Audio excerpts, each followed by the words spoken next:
दोस्तों आज हम एक बहुत ही सीरियस टॉपिक पे बात करने वाले हैं। सबसे पहले तुम ये वीडियो देखो। एक युवती ने अस्पताल में भर्ती अपनी मां के सामने डांस करते हुए एक वीडियो बनाया जो अब वायरल होता है। लोगों ने इस कृत्य को असंवेदनशील बताया। युवती का कहना है कि ये उसका समय बिताने का एक तरीका है। दरअसल एक युवती ने अस्पताल के वार्ड में अपनी बीमार मां के सामने इंस्टाग्राम रील के लिए डांस करते हुए एक वीडियो बना दिया।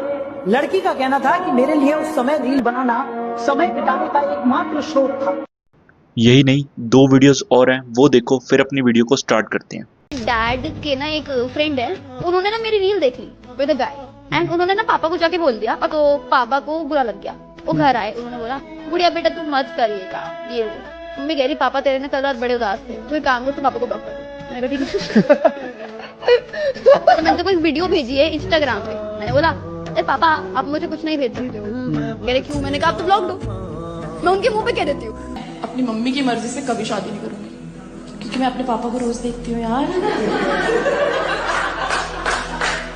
क्या घटिया चॉइस है मेरी मम्मी की, बहुत वाहियात ऐसे कानों पे बाल वाला हो। अगले दिन मम्मी को कह रही हूँ मम्मी मुझे टॉफी खिला दो। मम्मी कह रही पापा के पास इतने पैसे नहीं है। अरे पापा खुद पैसे हैं, अब बस हाँ बोलो, हम मिल के उनको 50 लाख में निकाल देंगे यहाँ से। दोस्तों ये देखने के बाद मेरे मन में सबसे पहला सवाल पता है क्या आया? जब इन लड़कियों के पिताजी ने ये वीडियोस देखी होगी उनको कैसा फील हुआ होगा। मतलब जिस बाप ने पूरी जिंदगी मेहनत करी, स्ट्रगल करी ताकि अपने बच्चों को एक अच्छा लाइफस्टाइल दे पाएं, अच्छी एजुकेशन दे पाएं, ताकि वो किस लायक बन पाएं, और ये बच्चे बड़े होकर पब्लिकली अपने बाप की बेइज्जती कर रहे हैं, वो कैसा फील कर रहा होगा यार। Is it really worth it? सच पूछूं, अगर मेरी औलाद ऐसी हो ना, इससे बेटर है मैं बच्चे ना ही पैदा करूं। इतनी मेहनत और इतनी स्ट्रगल मैं अपनी लाइफ में सिर्फ इसलिए करूं ताकि मेरे बच्चे बड़े होकर इंटरनेट पर मेरे बारे में ये सब बोलें। I mean shame on them. और सबसे ज्यादा बुरा मुझे पता है किन के लिए लग रहा है? उन लड़कों के लिए जिनसे ऐसी लड़कियों की शादी होगी। क्योंकि जो लड़कियां अपने बाप की इज्जत नहीं कर पा रही हैं, वो अपने पति की क्या हक करेंगी? दोस्तों जो आजकल का माइंडसेट चला है ना लड़कियों का, वो इस तरह का है कि अपनी जो जवानी के साल है वो तो ऐसे लड़कों के पीछे लगकर बर्बाद कर दो जो बैड बॉय वाइब देते हैं, ठीक है, जो इनको एक्साइट करते हैं, उनके साथ अपनी पूरी जवानी के दिन एंजॉय कर लो। उसके बाद एक ऐसा लड़का पकड़ लो जिसने मेहनत करी है और पैसे कमाए हैं, चाहे वो देखने में बदसूरत हो, चाहे उसे बात करनी आती हो ना आती हो, जस्ट उसके पास थोड़े पैसे हैं, उसके साथ शादी कर लो और अपनी लाइफ में सेट हो जाओ। इस लड़की को क्या करना पड़ा? सिर्फ ऐसा लड़का ढूंढना पड़ा जो पैसे कमाता है। बट उस लड़के का क्या जिसने पैसे कमाने के लिए पूरी लाइफ स्ट्रगल की, मेहनत करी, लोगों के ताने सुने, अपने माँ बाप की रिस्पॉन्सिबिलिटी उठाई, सोसाइटी का प्रेशर उठाया, और एंड में वो एक ऐसी लड़की के साथ फंस गया जो उसकी इज्जत नहीं करती, ना उससे प्यार करती है। और अगर आप गलती से ऐसी लड़की के साथ फंस गए तो सबसे बड़ी प्रॉब्लम पता है क्या है? आप उसे डिवोर्स भी नहीं दे पाएंगे। क्योंकि ये जो फेक फेमिनिस्ट होते हैं ये हर चीज़ में इक्वालिटी चाहते हैं, ठीक? बराबर की इन्हें सैलरी चाहिए या बराबर का अधिकार चाहिए, बराबर का हर चीज़ का राइट चाहिए। बट जैसी बात आती है डिवोर्स की तो इन्हें चाहिए होती है एलिमनी, कि मैं लड़की हूँ, मैं कहाँ से कमाऊँ, मेरी कोई रिस्पॉन्सिबिलिटी उठाएं, कि मैं लड़की हूँ, मैं नहीं कमा सकती, ठीक है, मुझे एलिमनी चाहिए। तब इनका जो फेमिनिज्म है वो ज़मीन पर आके गिर जाता है, ठीक है। तब ये कहते हैं कि हम लड़कियाँ, हम वीक है, हमें फाइनेंशियल सपोर्ट चाहिए, हमें ये चाहिए, हम वो चाहिए।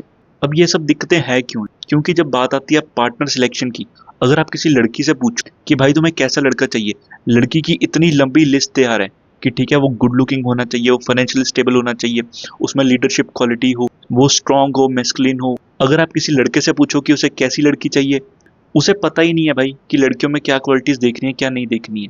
बस सुंदर हो लड़की, ठीक है, पढ़ी लिखी हो, थोड़ी सी सुशील हो, ठीक है, बस लड़का वहीं पे फ्लैट हो जाता है। अब ज़्यादातर लड़कियां क्या होती है, शादी के टाइम पे ये सब चीज़ें पोर्ट्रे कर देती हैं, लड़के को फंसा लेती हैं और असली रंग दिखाती हैं अपने बाद में।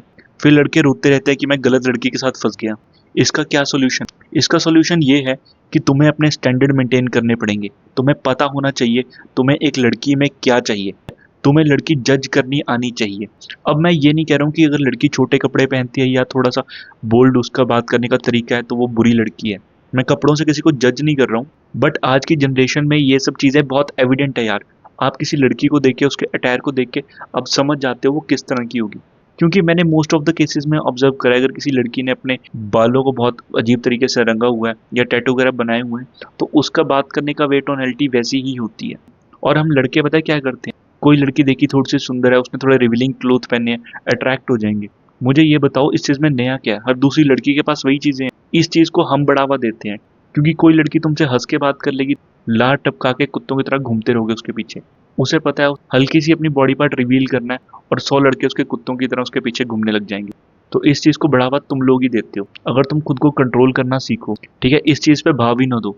बकायदा मैं तो ये कह रहा हूँ, कोई लड़की तुम्हारे ऑफिस कॉलेज में इस तरह के रिवीलिंग क्लोथ पहनती है, उसको तुम अटेंशन दो ही मत, ठीक है, क्योंकि तुम अगर जैसे इन चीज़ों को अपोज करना स्टार्ट करोगे, ये होनी ऑटोमेटिकली बंद हो जाएंगी, ठीक है। और कपड़ों को पहनने का एक ढंग होता है। फॉर एग्जाम्पल, आप साड़ी को, एथनिक वेयर्स को भी इस तरीके से पहन सकते हो कि वो देखने में वल्गर लगे। प्लस आप वेस्टर्न ड्रेसेस को भी इस तरीके से ठीक कर सकते हो कि अगर आपने पहनी है वो अच्छी लगे, ठीक है। It's totally depend upon how girl wear it. अब यार एक फैक्ट ये है, a society was, is and will be led by strong dominant masculine man. तो रिस्पॉन्सिबिलिटी तुम्हारे हाथ में है, ठीक है। तुम्हें सोसाइटी को किस और लेके जाना है वो तुम पे ही डिपेंड करता है। तुम जिस चीज़ को बढ़ावा देने लगोगे वो चीज़ वैसी होने लगेगी। किसी लड़की ने सोशल मीडिया पे कोई रिवीलिंग क्लोथ पहन के फोटो डाल दी, वीडियो डाल दी, कुत्तों की तरह सिम्प करने लग जाते हो, ठीक है। उन्हें एंगेजमेंट मिलती है, वो वायरल होती चली जाती है और एक को देख के दूसरी तीसरी हर लड़की ऐसा करना शुरू कर देती है। तो अगर तुम इस चीज़ को बढ़ावा दोगे ही नहीं, ठीक है, अगर किसने वीडियो डाली भी है, इग्नोर इट। सोशल मीडिया का एल्गोरिथम ऐसा है, फिर वो उस चीज़ को प्रमोट ही नहीं करेगा। जिस चीज़ को तुम देखना चाहोगे ना, तुम्हें वही दिखाएगा इंस्टाग्राम। तो अपना एक स्टैंडर्ड मेंटेन करो। तुम्हें पता होना चाहिए कि तुम्हें क्या चाहिए अपने पार्टनर में। सो किसी का करेक्टर, किसी को कैसे जज करते हैं, ठीक है, इसके भी कुछ टैक्टिक्स होते हैं। अगर तुम्हें इसके ऊपर कंप्लीट गाइड चाहिए तो तुम कमेंट सेक्शन में कमेंट करो। इसके ऊपर मैं कंप्लीट वीडियो बनाऊंगा कि तुमने लड़की में क्या क्या चीज़ें देखनी चाहिए और क्या क्या उसके जेस्चर से तुम फाइंड आउट कर सकते हो कि वो लड़की कैसी है, ठीक है, ताकि तुम अपना टाइम और अपनी एनर्जी और अपना मनी किसी गलत लड़की या इंसान के ऊपर बर्बाद ना करो। सो अगर आपको वीडियो अच्छी लगी हो तो चैनल को लाइक और सब्सक्राइब करें। बाकी मिलते हैं नेक्स्ट वीडियो में, तब तक के लिए थैंक यू वेरी मच।